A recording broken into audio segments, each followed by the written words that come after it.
Bismillah, alhamdulillah, wassalatu wassalam Rasulullah sallallahu alayhi wassalam. Assalamu alaikum wa rahmatullahi wa barakatuhu. Welcome to the weekly Halaqah. Insha'Allah.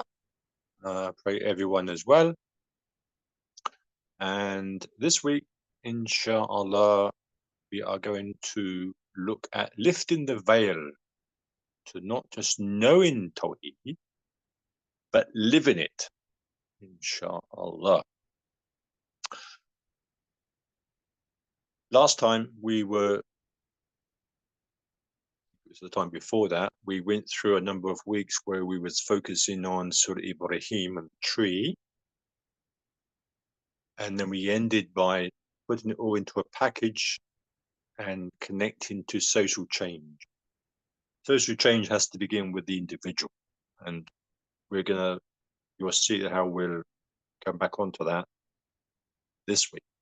Change has to begin with the individual before anything else can then change. So if you're following the halaqah, everything that we discuss is not in isolation, because the Quran, to understand the Quran, it's not in isolation. It's all connected. And so everything that we discussed in relation to the tree and social change, if you stand back and go into tadabbur, is all connected and will connect to this week's lesson, which is, of course, fundamental, but every aspect of understanding the Quran, every ayat of the Quran is important, that we have to try and dig deep and to understand it, inshallah ta'ala, not just by reading it. So to understand Tawheed, the kalima, the first pillar of Islam that we learn from the maktab and we go through. And this what brings us into the fold of al-Islam if we were then a non-Muslim. There is no God but Allah subhanahu wa ta'ala, and Muhammad sallallahu alayhi wa sallam is the messenger of Allah. La ilaha illallah, and ashhadu wa la ilaha illallah wa ashhadu anna Muhammadan abduhu wa rasuluhu. I testify, meaning to understand it in today's terms, when we testify and we go to court, that means they are called to witness because they have seen. And we've just got to look at society now. We've got to look at our towns and, of course, our cities in every part of the world. We are surrounded by technology and cameras. We're being watched everywhere, on the roads, in the cities, in shops, everywhere. And, of course, we are ultimately being watched by Allah subhanahu wa ta'ala. I always say that when we declare the kalima, the shahada, what we should be asking ourselves is, are we just paying lip service, or have we actually witnessed? And what I mean is, of course, we cannot witness Allah subhanahu wa ta'ala in this world, but have we witnessed how he wants us to know him, which is through his ayah? Okay, we go on to the next slide. Let's start with Surah Baqarah, ayat 208. أعوذ بالله من الشيطان الرجيم بسم الله الرحمن الرحيم. يا أيها الذين آمنوا ادخلوا في السلم كافة ولا تتبعوا خطوة الشيطان إنه لكم عدو مبين. So here Allah subhanahu wa ta'ala is saying, oh, you who have believed, enter into Islam completely and perfectly, and do not follow the footsteps of Shaitan. Indeed, he is to you a clear enemy. Do not follow the footsteps of Shaitan. So we have a lot to unpack here. Again, impossible to unpack in one halaqah, but we're going to look at, pull out a few key points here. So Allah subhanahu wa ta'ala, when we open the Quran, we need to be able to, like a jigsaw puzzle, we put the parts out and then we start to assemble it by looking at the whole picture. And so we need to be able to bring the Quran with the Sunnah and the Hadith with the Sirah. Okay, this is the rule. That's essential. And so the Quran is divided into two. We have the Meccan period, so that's when the revelation was coming down in the majority of the Meccan period,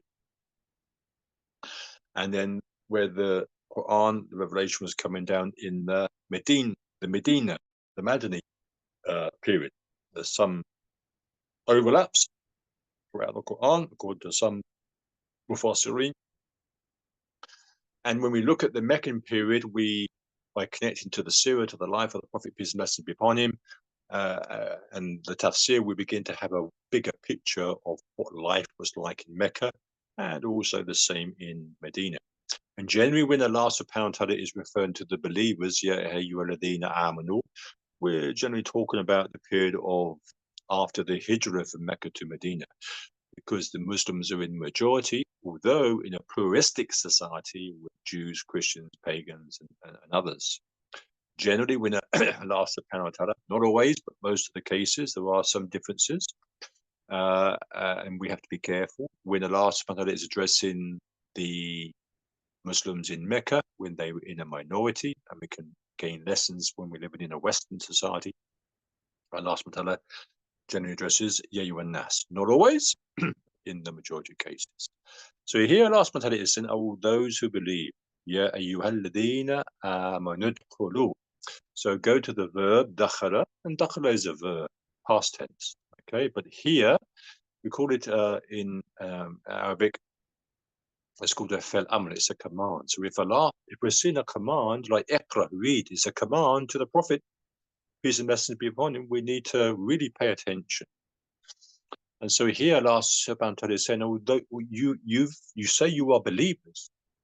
Okay. Udkhulu, it means enter, in, fi, silmi, Islam, and submit. And look at the word kafata. And so we have a mud on top, which means a mud in Tajweed, we extend the pronunciation of the word.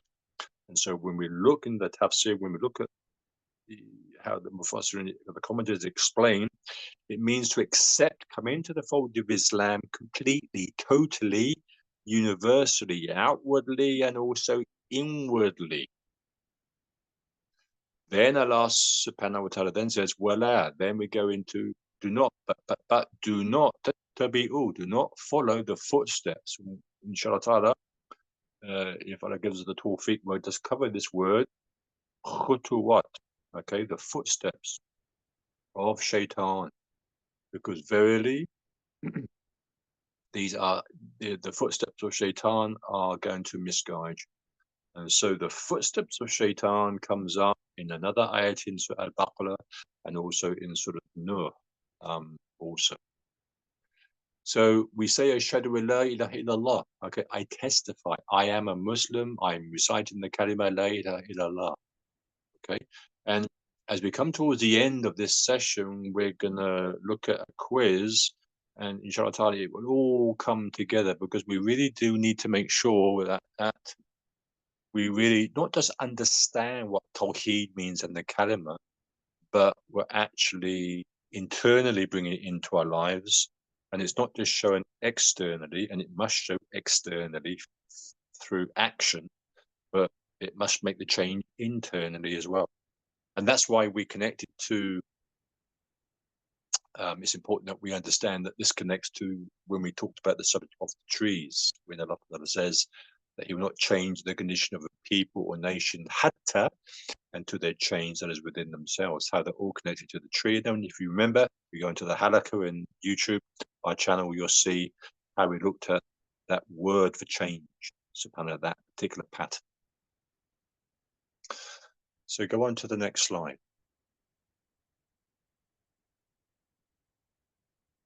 So we really have to, and it's a question that is often challenged, because we're asked that question, how do you know you are a Muslim? Are you actually following Islam? So, has it entered your heart? Why is there no change in the Ummah today?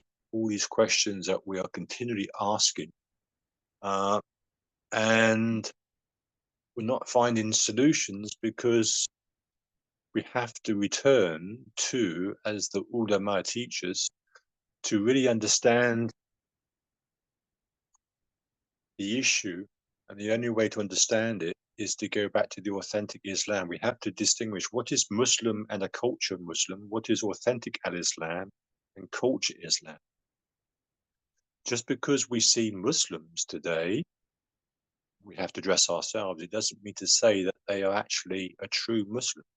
They may say, they may look like a Muslim and they may declare the Shahada. But we learn in the Quran that Allah subhanahu wa ta'ala, that's not just enough. And throughout the Quran, Allah subhanahu wa ta'ala is addressing the previous nations who were also Muslim. That it's, it's more than just words say. And we say, if we're doing the zikr of Allah, on the tasbih, la ilaha illallah, la ilaha illallah, la ilaha. Is it just words say? Is it affecting you? Is it making change? And so this is why it's going to connect to this subject that we'll cover at the end in the quiz, which is a state of ghafla. So true Tawheed, knowing what is Islam, what is Iman, what is Ihsan, and understanding the kalima is connected to the state of ghafla, because we have to honestly say that in the majority of cases, we are just saying the words, but it's not penetrating our hearts.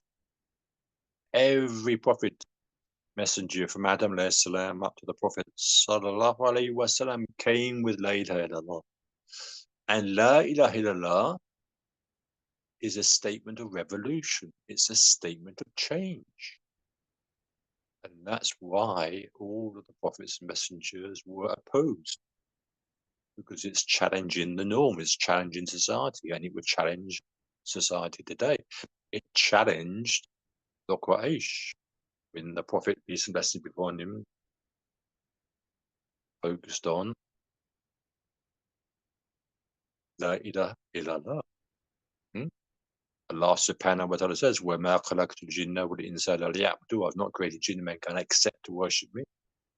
The Quraysh had no problem of the Prophet dressing how he did, although he dressed the same as the Quraysh, the disbelievers, and even the pagans. He had a beard. They had no problems with the Kaaba. They accepted the Kaaba. They had no problems how the Prophet prayed. But now you're asking us to ashhadu an la ilaha illallah. That's just overstepping the limits. But no change is going to happen unless we return to that. And it means a revolution in the whole person, outwardly, inwardly, completely, universally. And so we return to, and trying to understand this, we have to become intentional. The hadith of the Prophet, peace and blessings be upon him, innama ahmanu biniyat, that everything begins with intention. But the problem is, and I challenge people when they say, inshallah, inshallah. Inshallah is not acceptable unless you're going to back it up with action. Islam is a whole way of life. Islam is not a religion compared to other religions. Islam is a deen. It's a practical religion. Islam, the Quran came down not in the madrasa, not in the maktab, not in an Islamic institute. It came down in the outdoors.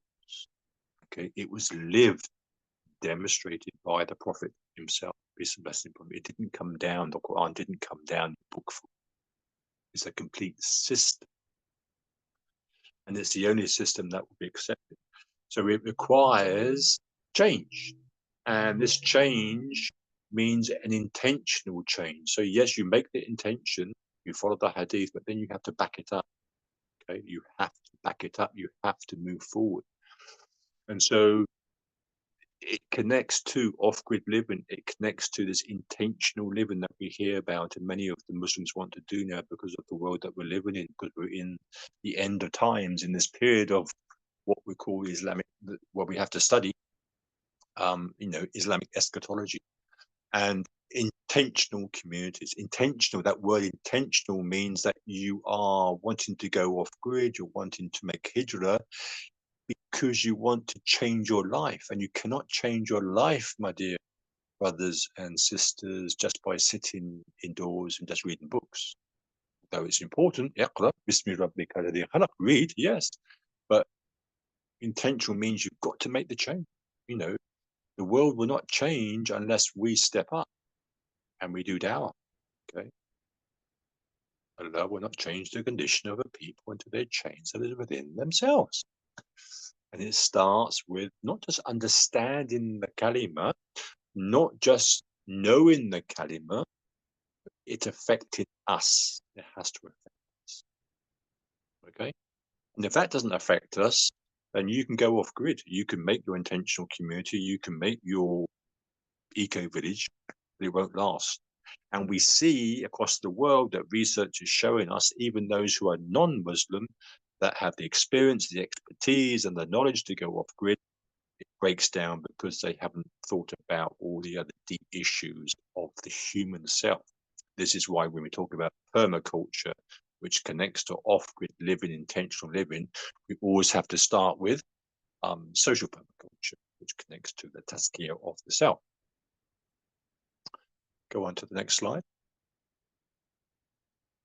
So what is the comprehensive conquest of Islam? If we're talking about Islam is a whole way of life, Islam is a deen, it's a practical religion.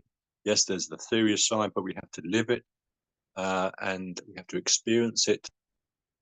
And so, you know, the kalima, la ilaha illallah, okay, it's a revolution, okay, it means change. And so we have to understand what is the comprehensive conquest of Islam. Islam is the comprehensive conquest of the self.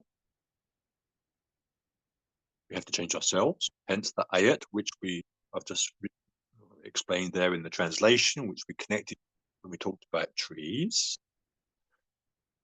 The second conquest is the conquest of the environment. I'm not talking about natural world. I'm talking about the environment in which we live. That means the home, the work, the village, the town, the society. Change. Okay? And then the third conquest is the conquest of the natural world. Okay, not conquest as in what we're seeing in relation to capitalism and settler colonization. Okay, that's happening because they haven't had the blueprint of the divine order, which is the Quran, the Sharia. Okay, they've only just been working on the left brain hemisphere without understanding, connecting the dots to the divine order. So the conquest of nature means how to live with nature and take from nature, but within that mizan. And that requires not just ilm, knowledge, knowing, but doing. Okay, that connects us to the intention. You won't succeed in your off-grid community unless you actually can connect and understand and put it into practice.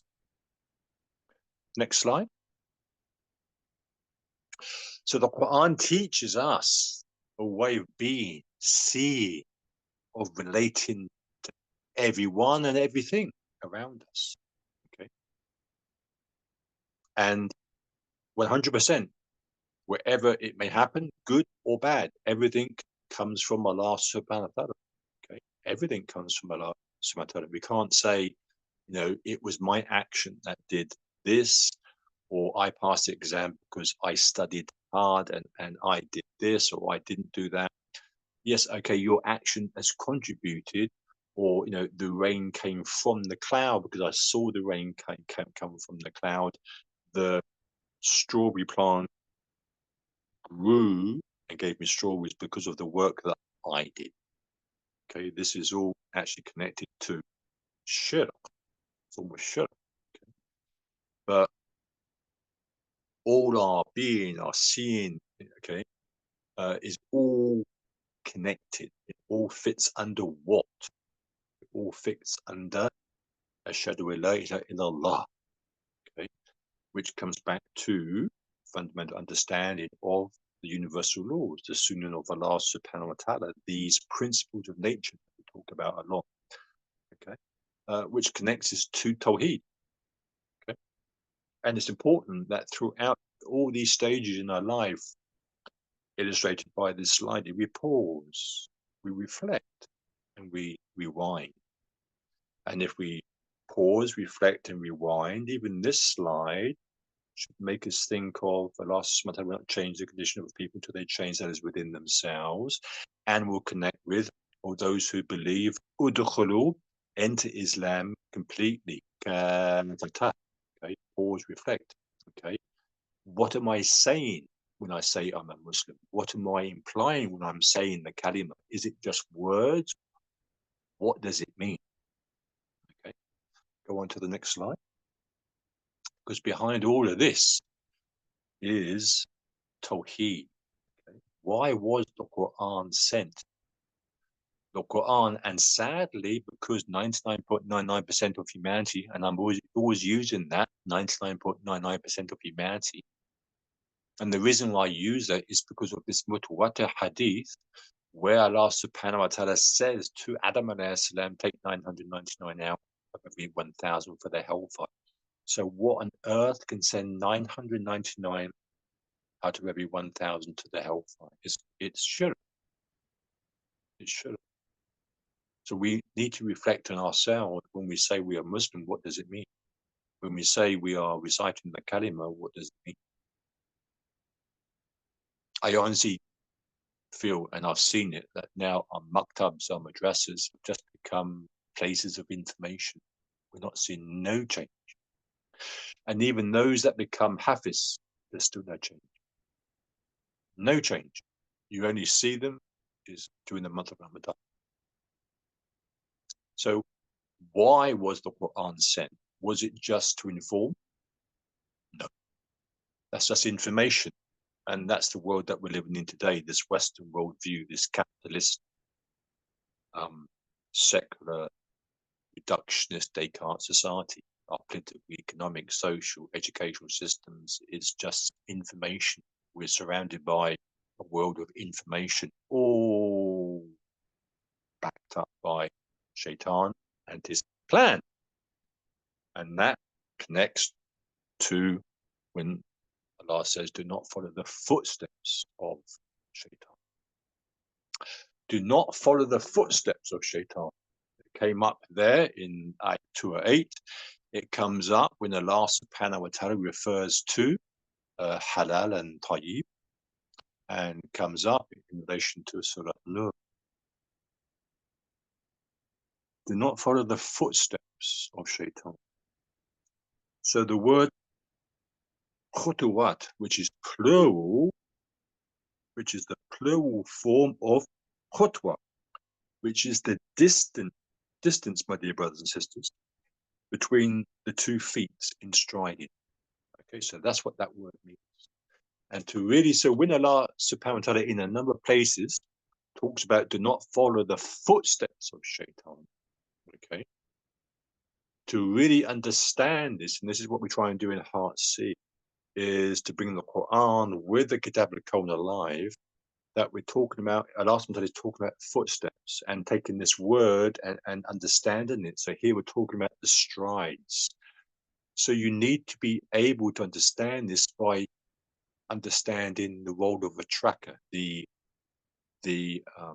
expertise of a tracker, whether you're tracking animals or, in this case, how do you track men? How do you track a man? And there's many ways, but we need to understand and study how to become a tracker. There are overlaps between tracking an animal and tracking a man, but tracking a man is quite unique. And tracking a man, looking at the information that you can gather, really does open up these ayats when the last one that is talking about tracking Shaitan, and particularly the strides. Okay, the stride between one heel and another heel of an animal will tell you many things. Build up a big picture. Was the animal walking, running? Okay, and likewise with the man. Was the man walking? Was he running? Was he panicking? Okay. And interesting, when Allah subhanahu wa ta'ala talks about do not follow the footsteps of shaitan, how Allah subhanahu wa ta'ala, particularly in these ayats, and both of these examples are in Surah Baqarah in relation to here, udkhulu, enter Islam completely.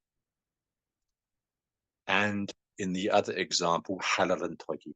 Okay, halal and tayyib now, we're just focused today on halal, but where's the tayyib? Okay, as long as it says halal, and understanding these, now today with all of the ingredients, and we're unsure about what we're eating and all these chemicals, we're entering into, we're living in these grey areas. Halal and tayyib is very difficult to understand. So very easy to fall into doing something wrong. And likewise, how shaitan is making us confused about, well, yeah, I am a Muslim because I'm declaring the kalima, so that makes me a Muslim, and he or she is not, and just accepting it as that. But no, it means more. Okay, and to unpack this by understanding and learning about the skills of a tracker, believe me, is so important, and will enable you to understand and build up a picture of how shaitan works. Okay. In the same way, if you was a farmer and you was going into a field and you saw, animal tracks, you would know how the animal was walking. Was it walking calmly, or was it walking in an erratic way? Same way if you was tracking a man that had escaped prison or on the run, how would you track him? What's going on psychologically inside that person? Okay, and understanding psychologically what's going on inside the person, how they're thinking, is important in these ayats in relation to us declaring the kalima. Are we truly a Muslim, or are we, astaghfirullah, a munafiq? We're saying it, but our minds and our hearts are in a completely different direction. So the Quran was sent not to inform, transform. Hear me again. The Quran was sent not to inform, but to transform. Next slide.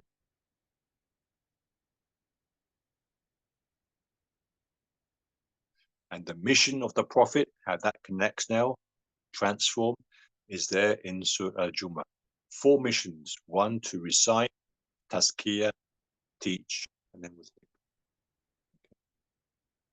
So if you want to learn about transition to transformation, you go to Surah Jummah. So the Quran was not just iqra, read. It was about read in order to change. So the kalima is a revolutionary word. It means change. That's why it cannot be accepted, and it hasn't been accepted, and it's been challenged in the very beginning of mankind. Next slide. So we have to explore more about Tawheed. Okay, what does Tawheed mean? Does the term Tawheed come up in the Quran? What does Tawheed means? How are the ulama trying to help us, and through many books, trying to emphasize the importance of Tawheed, of understanding. Okay? Because Shaitan wants us to follow his footsteps, and Shaitan's footsteps, we have to understand that the stride. Remember how we break down the term here, khutwat is shaitan. That khutwat is plural for khutwa, which is the distance between the 2 feet when striding. So we need to know how is shaitan walking. Okay, because do not follow. Allah says, do not follow the footsteps of shaitan. Remember, Allah also says in the Quran, he will wait for the believer on the straight path. And if we are Muslims and we're on the straight path, that means that we're walking. Well, some of us may be walking, some of us may be crawling, some of us may be hopping and skipping, some of us may fall off, but if we're on the straight path, the intention is that we are walking. But Shaitan also says, I will wait for them on that straight path. So, by understanding the world of tracking and studying tracks and signs and footprints, we can, and the stride, we can begin to see, okay, this stride is in a calm fashion. But be careful, because obviously Shaitan is not just going to show a clear pathway to wrong. It happens slowly. Okay, so we need to understand that and relate that in terms of striding. Okay, we need to bring the seerah alive as well. Okay, look at the point when Allah subhanahu wa ta'ala is telling the Prophet, peace and blessings be upon him, to leave Mecca to make hijrah.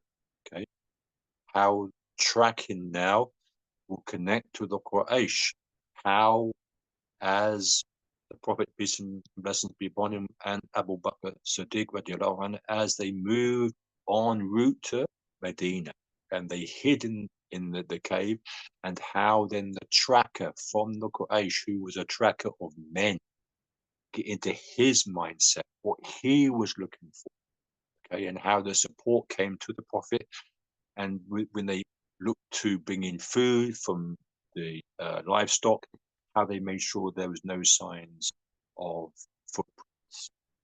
Even during the early days of the Prophet's life, how they would make the journeys, okay, with on behalf of Khadija radiallahu anha and his uncle to Syria, okay, moving, using the landmarks and looking for all the signs. Again, get into the mindset of tracking, field guiding, very important. So we'll go more into, inshallah ta'ala, Tawheed next week, inshallah ta'ala. We go on to the next slide, because this is all now bringing us to this challenge and this question. So we started really this week of trying to understand, open the door to Tawheed, okay, to say, what does the kalima mean? We are uttering the kalima throughout the world. But what does it mean? Why is there no change? And we're looking for all of the answers, so many answers. But the Quran gives us the answer. So let's explore one of the reasons why we need to question when we are reciting the kalima, what does it mean and why is there no change? And where Allah subhanahu wa ta'ala is questioning, those in the Quran, and it puts that question on us. So the challenge was, what are the lessons here between the cow, which is on the right hand side, and the muntjac deer? So the muntjac deer is a deer that we would see a lot in the UK. It's a small deer. I see them most days. This is a good observation point. So when you're on the road, particularly if you're on a motorway, because sadly, because the motorway has now split up an ecosystem. Okay. That's why, if you ever notice that when you're driving and you have trees on either side of the motorway, notice next time you're driving, those trees on the front are actually curved in. It's like that wall of separation that we see in Gaza, in Palestine. The trees, and this is going into tafakkur and deep spirituality and contemplation. The trees are reaching out towards each other. Okay, they've lost that connection. So, and just go above. I'm just sidetracking at the moment. Go above, and of course you've got to be careful because you're driving, so you need to concentrate. And it's surprising how you can go into deep ibadah even when you're driving. But you can read the Quran through in through, you can read the Quran, the Kitab al-Kawn, as you're driving. If you start to look, but also focus on what you're doing. So look at the trees and look up as you're driving, and you will see the in the UK, you will also see the kestrel. The kestrel is a small falcon, and if he's got a grey head and grey tail, that's a male. If it's brown, it's the female. And you'll see it hovering, okay, because it's using its eyes, its powerful eyes that Allah subhanahu wa ta'ala has given it to see the ultraviolet light of the feces of the voles and the shrews and the mice and the urine feces through ultraviolet light. So it hovers. But there was once upon a time when before the motorway, when all that land was one. Okay, so that bird would have been hovering over the exact point that you were driving. But anyway, look inside a field as you're driving, you will come across quite a way in, you'll see muntjac deer. And we always see a cow, different types of cow, different breeds, but you always see a cow 99.99% of the time with its head down. Now, obviously, cows, cattle are important for us. We eat them. There's tremendous benefit, and there's a whole surah named after cattle. But Allah subhanahu mentions that if we do not install, in simple terms, the kalima into our heart, then we move into a state of ghafla, heedlessness. We're just uttering the kalima, and it's just words.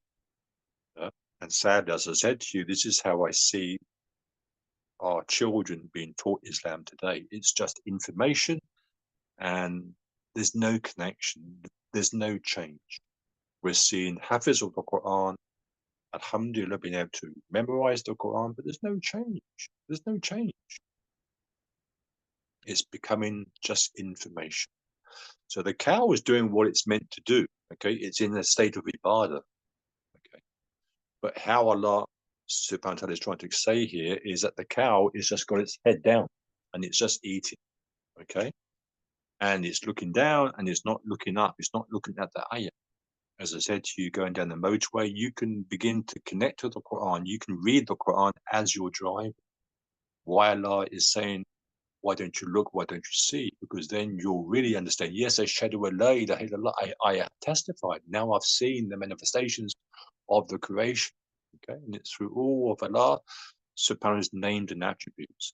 But if you went into a field where the cow was, the cow wouldn't do anything. Why? Because the cow has become imprinted. It's become used to seeing mankind. Okay, no change happens. And sadly today, because of the lack of biodiversity, the majority of animals in the world today are actually farm stock, sadly. So you wouldn't see any change. There's no reaction. Hence, just like the kalima, you have to question, why is there no change in the ummah? Allah will not change the condition of a people, nation, until they change, because we're just looking down. We become like robots, exactly what shaitan wants. If you went into a field where the muntjac deer was, okay, you just step into the field, that muntjac deer will long gone. It's bolted. It's gone. It's alert. Okay, it's wild. It's aware of what's going on. So you're seeing change there. These are deep, profound lessons. This is why Allah is saying, when in relation to ignoring the signs, which then is supposed to change your heart, that you are like cattle. In fact, worse than cattle, because cattle are doing what they're supposed to do. They're in an active ibadah. So a very important key lesson for us to understand. And further, when we look at ghafla, I'll give you 3 examples from the Quran. In Surah Rum, Allah subhanahu wa ta'ala says, A'udhu billahi minash shaitanir rajim. Bismillahir rahmanir rahim. يعلمون ظاهرا من الحياة الدنيا وهم عن الآخرة هم غافلون. They, the kuffar, have superficially shallow knowledge. It's just information. of matters related to the life of this world, okay, which is what shaitan wants. Whereas they are negligent. They do not want to understand the benefits and see the ayah of matters related to the akhirah. That's ayat 7 of Surah. Look at ayat 8. أولم يتفكروا في أنفسهم ما خلق الله السماوات والأرض وما بينهما إلا بالحق وأجل مسمى وإن كثيرا من الناس بلقاء ربهم لكافرون. Here, Allah subhanahu wa ta'ala then goes on. First of all, begins with a question. How many times do I say Allah is asking us continued questions to stir them on? Get out of this state of ghafla. Why don't you put the Tawheed, the kalima, as it should be in your heart, and it should stir you, like he did with those early companions in Mecca. Okay, so to understand what the kalima means, we need to go back to the first 3 generations, and why we focus so much. We even started it really, but how we focus on those few weeks in relation to trees of Surah Ibrahim. We need to study the life of Ibrahim as who understood Tawheed completely. And then in ayat 9 of the same surah, so we have 7, 8. In ayat 8, okay, awalam. So Allah subhanahu wa ta'ala is asking us a question. How do you know it's a question? Because it begins with alif. And then in ayat 9, Allah subhanahu wa ta'ala again asks us a question. أَوَلَمْ يَصِيرُوا فِي الْأَرْضِ فَيَنْظُرُوا كَيْفَ كَانَ عَاقِبَةُ الَّذِينَ مِنْ قَبْلِهِمْ. Have they, the kuffar, okay, not traveled in the lands and seen what was the plight of those that were before? Interesting how Allah subhanahu wa ta'ala فَيَنْظُرُوا نَظَرَ. Okay, نَظَرَ. I mentioned this before, it's there in the Quran in relation to fruit. How Allah subhanahu wa ta'ala wants us to study and observe fruit. نَظَرَ يَنْظُرُوا.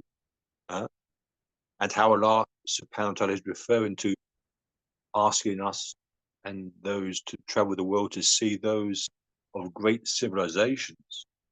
Study them, observe them, reflect over long periods of time. What's the outcome?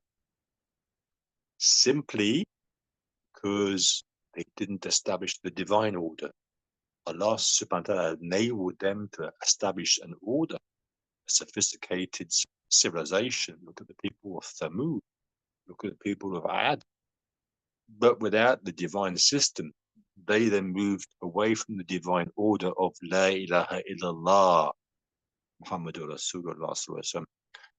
Okay, but in their particular period, La ilaha illallah, they moved away from that to the ego, to the self. They moved into where what shaitan wants is to not follow the footsteps of shaitan. And that's the world that we're living in today. A world of the I, the self, the ego. Very much like a cow in this field, looking down, okay, occasionally looking up and just chewing the cud, which is what the cow is supposed to do. But when Allah says, don't be like the cattle, you're worse than cattle, okay? And that's what we do. We just move around, we churn the cud, okay? And we give the milk, we become like a machine. So we're taking in the information. Islam did not come to inform. The Quran did not come to inform. Yes, it came to inform, but in order to change. Allah will not change the condition of the people until they change that within themselves. And as I said to you, that's why we looked at that particular word for change. In that, there are so many lessons that we covered. Inshallah. اقرأ باسم ربك الذي خلق. Read. It doesn't just mean read, it means read in order to change. And the change happened first of all with Khadija radiallahu anha, the Prophet's wife. Then it continued. Then it moved into Mecca. Those that wanted to hear it, which connects to Surah Jum'ah, the first mission, Yatlu alayhi salam. the fiqh, the tafsir, and all of the laws didn't even come down. It's just recite. Okay? Those that want to hear, they will hear. And let the seed be sown and let the heart stir.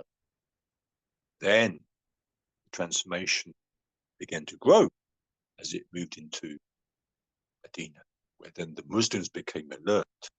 Okay, on the whole, but Allah subhanahu wa ta'ala, because mankind is weak and he slips and he returns to follow the footsteps of shaitan, Allah subhanahu wa ta'ala in a number of surahs brings mankind back. Whoa, pause, reflect, and look of how creation is praising Allah subhanahu wa ta'ala. Why are you not praising and being obedient like creation? Because they understand La ilaha illallah. Okay. And that brings us back to the munchak deer, alert, can see, observe. Just by looking at the picture, the cow is just looking down. Munchak deer is looking straight at the person who's taken the picture. Okay. And that's probably the only way that you will see a munchak deer in the UK, from a distance. Not so much on the country road or on the motorway. Okay. Because that motorway is basically carved up the whole ecosystem. It's carved up the forest, it's carved up the wood. And that's where you're beginning to see a lot of wildlife on either side. But interestingly as well, look out for the kestrel, look out for the cow, look out for the munchak deer, and look out for those trees that are bending towards each other. Okay. SubhanAllah. So we'll just try to explain more in different ways about understanding what the kalima means. It's got to become intentional. Huh? Go back to that hadith. Innama ahmanu biniyat. Everything begins with intention. But if those early Muslims didn't sacrifice and stand by what they declared and they lived by it, then we wouldn't be here today. Let's study the life of Bilal radiallahu anhu. Study the life and the early companions who lost their lives. And it was only because of that, and because of the sacrifice that the early Muslims made, the Ansar and the Muhajirun, how they came together, we are here today. So we're looking for solutions everywhere. We're trying to follow all other ways and means. Okay, we're talking about everything, but it's all about information. We're not doing. Okay, so we say to ourselves, but what can I do as an individual? Look at the domino effect. He just needs that one domino to push everyone else. Look at the butterfly effect. Start by doing something, and it means enter Islam completely, not just verbally. Okay. So when we are doing the zikr of Allah, la ilaha illallah, la ilaha, what are you saying? What are we saying? Okay. And this is why there's a tremendous connection between the right brain hemisphere and the qalb. It's there in the Quran. It's there in the hadith of the Prophet, peace and blessing be upon him. It brings back that mizan. And it will only be the qalb as-salim that will make that change. Assalamu alaikum rahmatullahi wa barakatuh.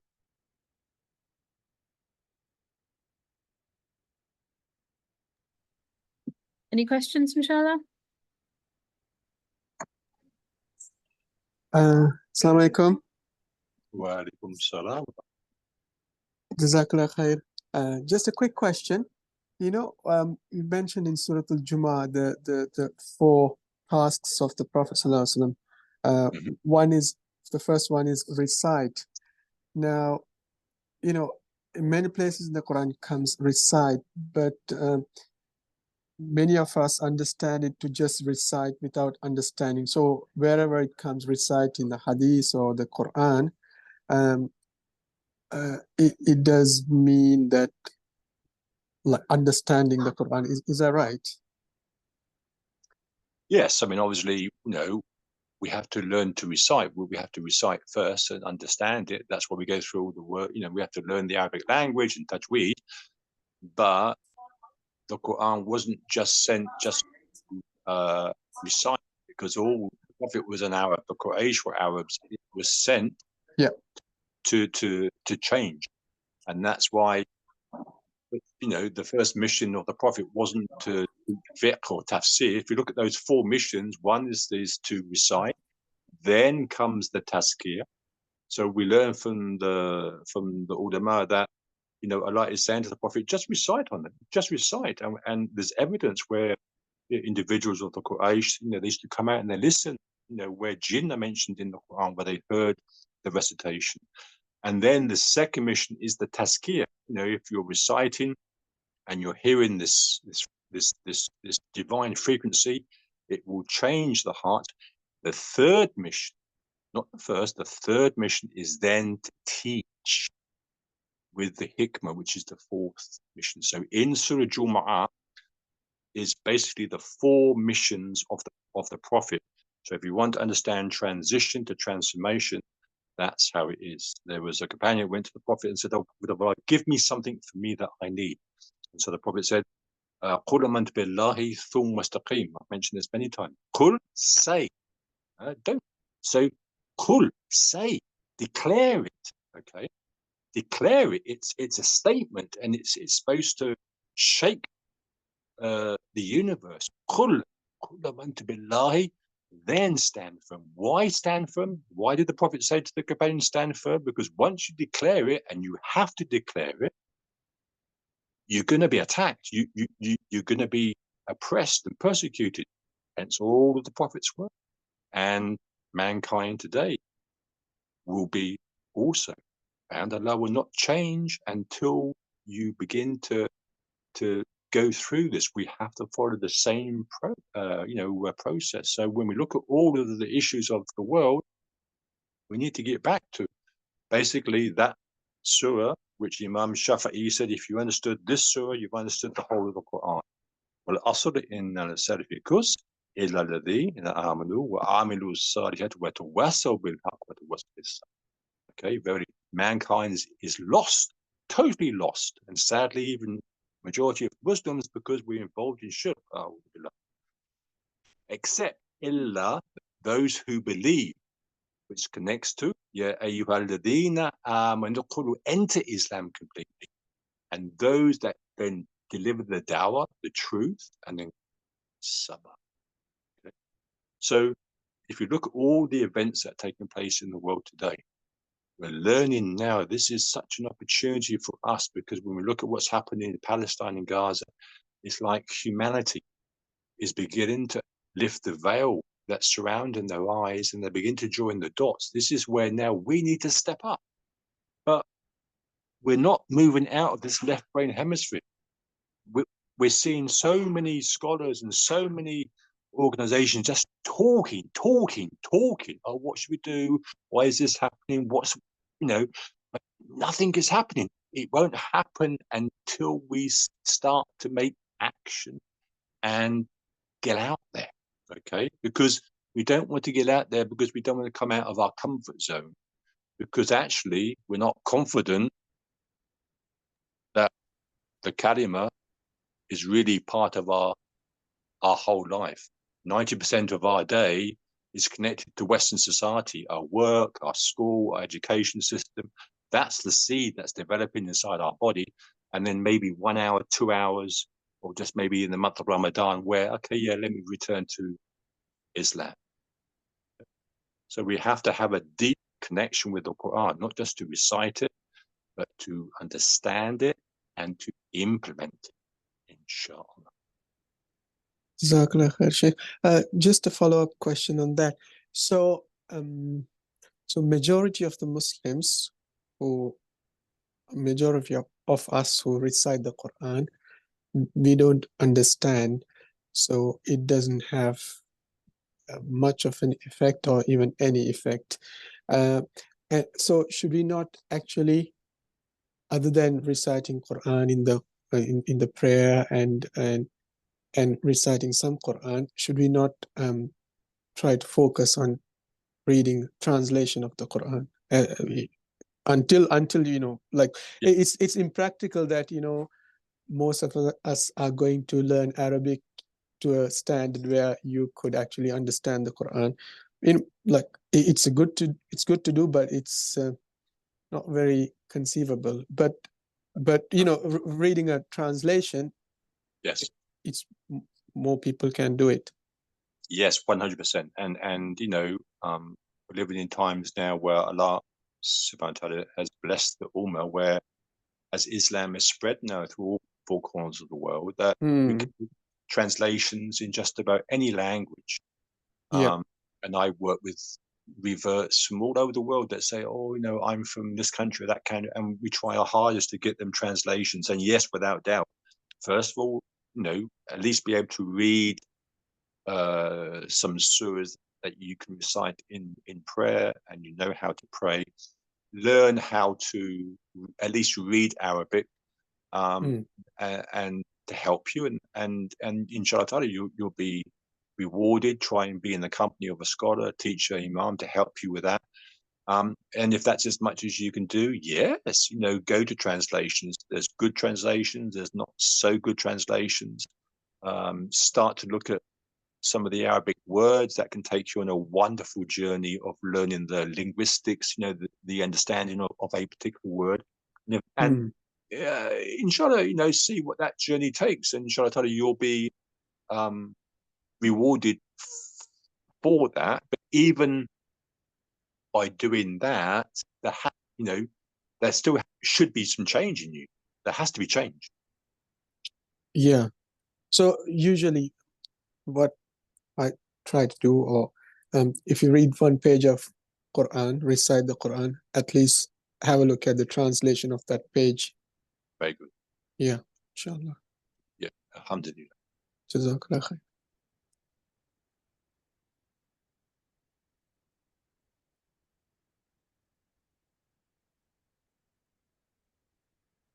Any other questions?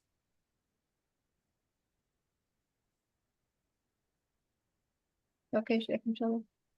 بسم الله والحمد لله والصلاة والسلام على رسول الله صلى الله عليه وسلم. أعوذ بالله من الشيطان الرجيم. بسم الله الرحمن الرحيم. والعصر إن ذلك كس إلا الذين آمنوا وعملوا الصالحات وتواصوا بالحق وتواصوا بالصبر. ربنا آتنا في الدنيا حسنة وفي الآخرة حسنة وقنا عذاب النار. السلام عليكم ورحمة الله وبركاته. So, عليكم السلام ورحمة الله وبركاته.